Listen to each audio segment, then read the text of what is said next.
We wanted to live closer to nature. Therefore, we were thinking about a more ecological solution.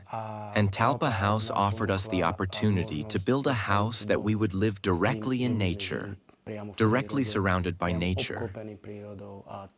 And that was probably the main thing we wanted and got. We had no fears about living in such a house, because we had already seen several such solutions. And so we basically went for something certain. First impressions, living in this house was very pleasant. There was a lot of light. We came here to live in the spring. That means that everything here was budding, everything was glowing, everything was growing, so it was really pleasant. Year-round temperature stability naturally fluctuates, but we can, of course, regulate it with natural passive ventilation. And of course, in the winter, we heat the house when we need to. In any case, the windows help us a lot to achieve a very pleasant environment, even in winter without heating. As for the altitude, we are in 500 meters above sea level, which means we are not completely in a lowland. Winters here tend to be a bit colder. Summers are also fresher. For example, last summer we had a maximum temperature of 24-25 degrees inside, even though the outside temperatures were 36. And in winter, we can reach almost the same temperature if it's sunny outside. And even if there is freezing, we can achieve a temperature of 25 degrees without heating. The sun just radiates in. This radiates, the windows are like radiators. The windows were a big investment, but exactly what we needed. I'm really glad we did it. And this is how a house should work. Winters here used to be so harsh that we'd be buried under snow. And basically, the snow was just extra insulation here. As soon as it stopped snowing and the sun came out, we would open up windows because it was seriously warm here. Seriously? 26 degrees in winter without heating? I wouldn't have expected that. Of course, the indoor temperature in winter depends on the weather, especially when we're not home. But we tested it. After a week of being away with no heating, it only dropped to 17 degrees. So, theoretically, you could live here without heating. But it might not be very comfortable. In winter, we didn't need much space heating, but we did need to heat water. Since we do that ourselves, so basically, we used solid fuel to heat the water whenever it was necessary. That natural environment inside the house didn't require it much. We were able to exist here at 19 or 20 degrees in winter. We heated every other day for sure, depending on how much hot water we needed, as I said. As for air humidity, we notice it mostly when we feel it, but we have also measured it. We notice it when it's drier, that it's harder to breathe, of course, but it's not often. During summer, the humidity is 60–70%, which is absolutely ideal. The air quality, I think, is good. I can't judge it. I don't have any exact measurements. But I don't think we need heat recovery system. We have natural ventilation. We ventilate even in winter. We don't have a problem with that. So I think the air here is good. No, we didn't. We are considering photovoltaic panels. We didn't even deal with heat recovery system because I think we live in an environment where the air is good and we don't need to close ourselves off. And at the same time, we want to live with nature. As for technologies, we are considering photovoltaics to further reduce costs regarding electricity, because we don't really have other operating costs for the house. We have our own water well. Gas is not brought to this location and will not be brought, so we rely on electricity and natural sources. Wastewater is treated using a natural root-based purification system, and we pump the clean water back to the rooftop garden to nourish the plants.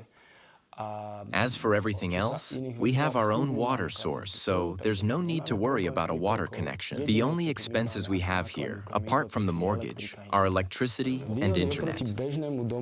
Honestly, I can't assess the advantages compared to a regular house. I come from an apartment complex, so it's hard for me to judge, but when I visit friends, I feel the difference in air quality, especially in houses with a heat recovery system. I'm not really used to it. Sometimes I have a claustrophobic feeling because I simply can't open a window, and when I want to air out, I have to turn on the heat recovery. It doesn't feel natural to me as a person, so we don't even consider it. But I think that we have better air quality. When it comes to light in the interior, we've got large windows, light pipes, and skylights. So I think that even in the back rooms, there is enough of light for us to be able to function normally. Of course, in the front part of the house, we have our main living spaces, like the living room. And sometimes there's even more natural light there than we actually need. In an extreme weather, the house, I believe it functions well. I get a strong internal sense of stability, even during storms when everything is chaotic outside. I always feel like I'm kind of in a bunker. I definitely feel a greater sense of security here than I would in a house built high up and isolated in the middle of nowhere. As for energy consumption, the house is certified A0, and I can confidently say that we've been monitoring it for 3 years now.